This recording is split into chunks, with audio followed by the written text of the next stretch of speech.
Hey everybody, welcome back to the channel. I appreciate your time. Thank you for watching. We're going to start the day out with a quick update.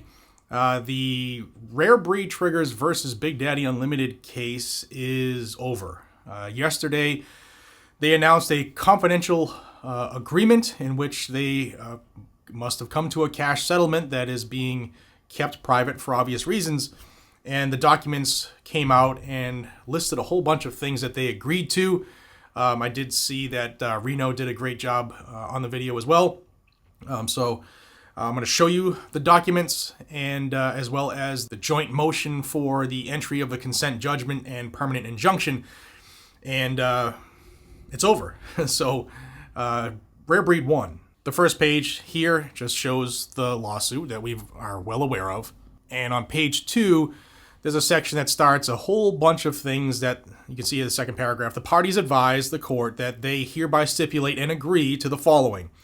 A bunch of that is just laying the groundwork. You know, for instance, they say Rare Breed Triggers is a limited liability company, blah, blah, blah, and that Big Daddy Unlimited is organized and run in the state of Florida, yada, yada, and people who are owners of the business, Tony and Sherry McKnight. And it also says that ABC is the owner of all right, title, and interest in and to the United States patent number for what is commonly referred to as the Rare Breed Trigger. It's the 223 patent. The next one, 14, says Rare Breed holds the exclusive license to sell all products covered by the 223 patent and has standing to collect damages for lost profits. The next page, it says number 16, the Wide Open Trigger, which was the Big Daddy Unlimited version, and powered by Graves Alamo 15, which subsequently came out after. It says they have been accused of infringing on the 223 patent.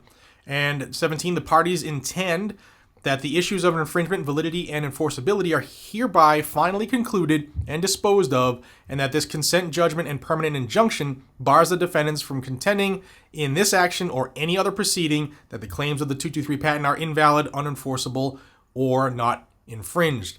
This means Big Daddy Unlimited has agreed that they've infringed on the patent, and that this is the settlement. Rare Breed is also saying we've come to an agreement and we are done, as long as they don't keep trying to sell something that infringes on this patent. 18 is basically the admission of guilt in this. It says defendants have been making or causing to be made, using or causing to be used, importing, offering to sell, and selling force reset triggers, i.e. the Wide Open Trigger and or powered by Graves Alamo 15 trigger, which are covered by one or more claims of the 223 patent. And 21 basically wraps it up, although there's a couple more agreements here. It says plaintiffs and defendants have entered into a separate confidential settlement agreement in which they have agreed to terms of compensation for the infringement.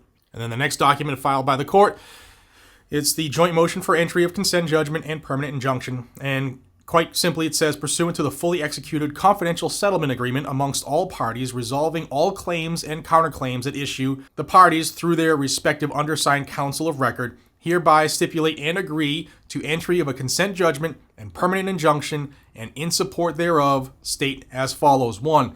Plaintiffs and defendants have resolved all claims and counterclaims in conjunction with this matter and have agreed to the entry of the consent judgment and permanent injunction in the form attached hereto as Exhibit 1, which is what I just read from. And 2, defendants have executed a consent to be bound by the consent judgment and permanent injunction as depicted on page 9 of Exhibit 1 hereto. And accordingly, as plaintiffs and defendants have resolved all claims and counterclaims in this action, all parties respectfully request that this court grant this motion and enter the consent judgment. So, after a long, drawn-out, and I'm sure very expensive battle for both parties, Big Daddy Unlimited has conceded that they have infringed on this patent, which is owned by ABC, and has said that Rare Breed is the only company that can sell anything based off of that patent. So it's done, and now I guess we'll still wait to see how the ATF handles these triggers, which do not meet the definition of a machine gun. So I guess that still remains to be seen.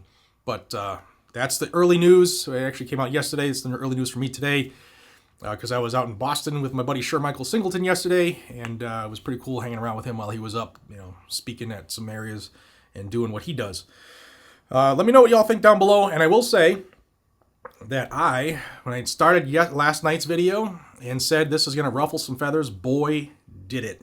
If you don't know what I'm talking about, watch that video I did about Ron DeSantis And whether it's him or somebody in his party or somebody in the Republican Party or the Republican Committee in Florida, somebody has decided to change the laws of the venue, saying that you cannot conceal carry there. And there's a couple groups in that state that are very upset. And I brought it to light yesterday, and there were some people who were big mad at me for doing that. Big mad. Let me know what you think in that video. Go watch it, leave a comment. And until we see each other again, be safe, stay vigilant, and carry a gun to keep you, your friends, your family, your community safe. I appreciate each and every single one of you, and I will see you on the next one. Take care.